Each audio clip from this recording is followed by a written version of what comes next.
Ladies and gentlemen, welcome to The Late Show. I'm your host, Stephen Colbert.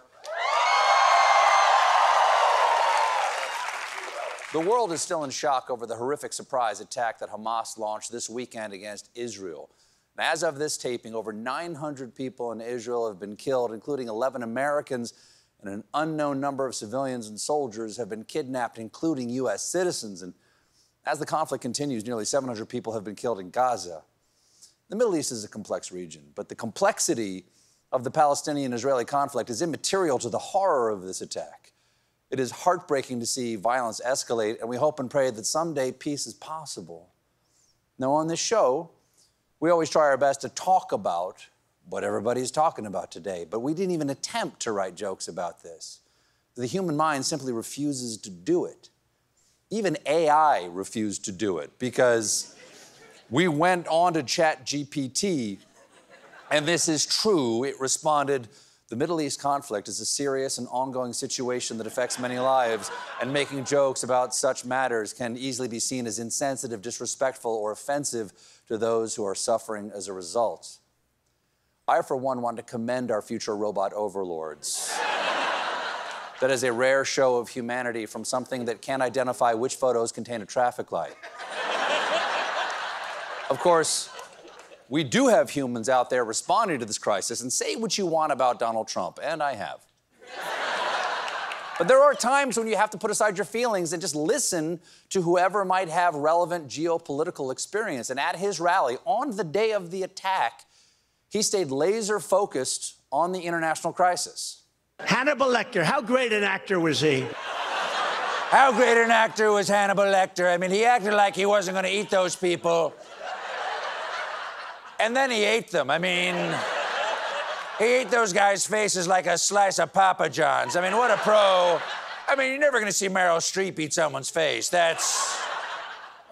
He went on. You know why I like him? Because he said on television, on one of the... I love Donald Trump, so I love him. I love him. I love Hannibal. I love Norman Bates. He and I both get very upset when there's bad water pressure in the shower. You know who else loves me? Palpatine, great Emperor Palpatine. Remember Mace Windu? Threw him right out the window. Should have called him Mace Windows. I love that clown from It. Fun guy, always carries balloons for the kids. Gave me some great makeup advice. I love him. Also, you gotta love that kooky Babadook. Babadook, love the name. You know who else said I love Donald Trump? Scar. Gotta love him. Some call him a king, a lion king, so in a way you could say I was endorsed by a king, so I love him. Hyenas are our allies, guys. I don't know why we're arming the Ukrainians against the hyenas. How about Voldemort, folks? Hell of a leader out there. See, they say you can't say his name, but I'll name him. We love Voldemort, don't we? I saw in the Daily Prophet, he said he loves Trump, so I love him, and he is, he loves me. He loves me publicly. He's such a brown-noser. If he had a nose, it would be brown. Of course, Trump. He's loved. There's a lot of love out there. Of course, Trump doesn't just collect endorsements from fictional serial killers. He also collects classified documents. And thanks to the case brought by special counsel Jack Smith, we're now learning how much he loved to wave our secrets for the guests at Mar-a-Lago. Because, reportedly, Trump revealed nuclear submarine secrets to an Australian businessman. Yes, he heard that the guy came from down under, and he thought, well, that's where the submarines are. It's down under. He should know, if anyone should know. Wow. I should tell the down under guy. Wow. So who is this Australian businessman? He's billionaire and, oh my Lord, Martha Madeir. It looks like they made his hair out of Trump's face and Trump's hair out of his face. That guy there is somebody named Anthony Pratt, and he's a member of Mar-a-Lago, joined 2017, I think. And according to Pratt, one night down at the club, the former president started blabbing our national secrets after Pratt told Trump he believed Australia should start buying its submarines from the United States. Okay? Trump was just sealing the deal, okay? Following the old sales mantra, A, B, C. Always be compromising national security. Okay? It's all in the book. Even old New York was once New Amsterdam. Allegedly, Trump told Pratt 2 highly classified submarine secrets. The exact number of nuclear warheads the subs carry and exactly how close they can get to a Russian submarine without being detected. Okay, that's not right. You can't just give away our classified secrets without trading for some of Australia's classified secrets. Like how they make the bloomin' onion. Every petal is perfectly fried. Why doesn't it clump? Why doesn't it clump? Of course, authorities were afraid that Pratt might have told someone else, but he didn't. He didn't tell someone else. He told some 45 else. Okay, that sounds bad, but he's Australian, okay? So it's possible no one understood what he was saying. The U.S. Navy was big bappa bop and Philly fishes with yagga dagga dobby on the babby.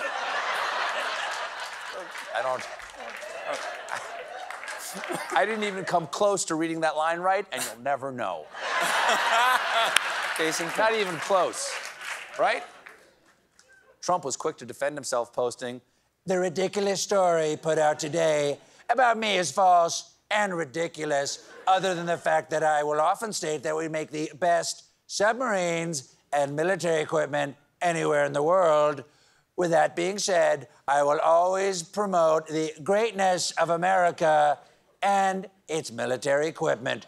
We have the best equipment, including the strongest military computers with the greatest passwords, folks.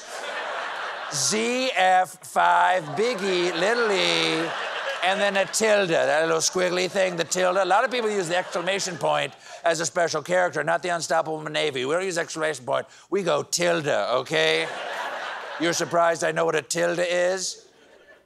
So am I. Anyway, once again, ZF5, Big E, Little E, Spanish wordworm, Spanish. Same worm that's in the bottom of a tequila bottle. Did you know that? That's a tilde down there. That's what they have down. Chew the tilde, as they say. Former president isn't only on trial for passing out state secrets at the Mar-a-Lago waffle bar. He's also been indicted for orchestrating January 6th to stop the peaceful transfer of power. And last week, his lawyers tried a desperate new tactic. They were claiming that Trump's actions were at the heart of his official responsibilities as president. Okay, that sounds like a crazy excuse, but it's right there in the oath of office. I do solemnly swear that I will faithfully execute the Vice President Mike Pence because he wouldn't overturn the election for me. Now let's burn this mother down.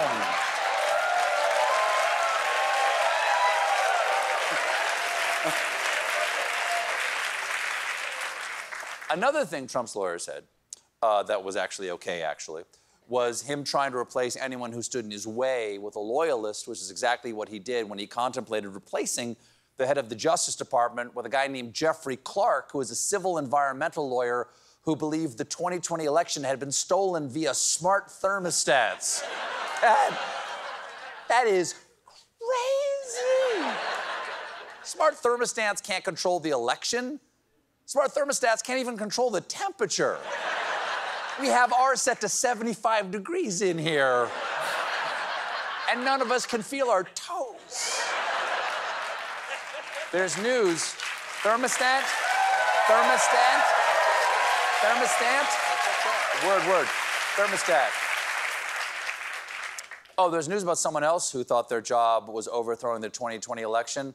MyPillow CEO Mike Lindell, seen here having impure thoughts about a dust ruffle. Lindell has been fighting billion-dollar defamation lawsuits from voting machine companies over his election lies, and he's now confirmed he's out of money and can't pay his legal bills, saying he has lost everything, every dime. Soon he'll have to change his company's name to My Stale Crust of Sandwich. You know their slogan, "Get away, pigeon, it's mine." Lindell is now facing tough choices between paying his bills and keeping his company afloat, as he explained on the internet. We can't pay the lawyers. We can't pay. There's no money left to pay them.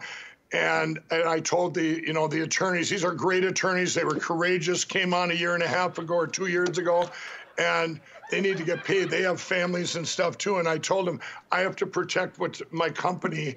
I have to protect that. I have to protect my company. I have to. No, no, no. I have to protect my company, even if it means killing it. Pillow, don't worry. The pain will be over soon. I'm doing what's best for both of us. Hold still. Don't struggle. No, don't. We got a great show for you tonight. My guest is Arnold Schwarzenegger, but when we come back, my wife Emmy and I have first drafts of anniversary cards. Hold still.